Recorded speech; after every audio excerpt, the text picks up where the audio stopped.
তুরস্কের মধ্যাঞ্চলে দাবানলে 10 fire service কর্মীর মৃত্যু হয়েছে, আহত হয়েছে 14 জন। বুধবার এ তথ্য নিশ্চিত করেছেন দেশটির কৃষি ও বন বিষয়ক মন্ত্রী ইব্রাহিম ইউমাকলি। আন্তর্জাতিক একাধিক সংবাদ মাধ্যমে এ তথ্য জানানো হয়। প্রতিবেদন বলছে, সোমবার সাকারিয়া প্রদেশে শুরু হওয়া দাবানল ছড়িয়ে পড়ে দেশটির মধ্যাঞ্চলে। সেইদগাজী জেলায় ছড়িয়ে পড়া আগুন নিয়ন্ত্রণে আনার চেষ্টা করে 24 জন ফায়ার সার্ভিস সদস্যের একটি দল।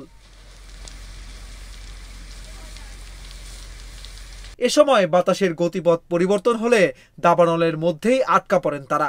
এতে 10 জন মারা যান এবং 14 জন আহত হওয়ার তথ্য নিশ্চিত করেছে কর্তৃপক্ষ।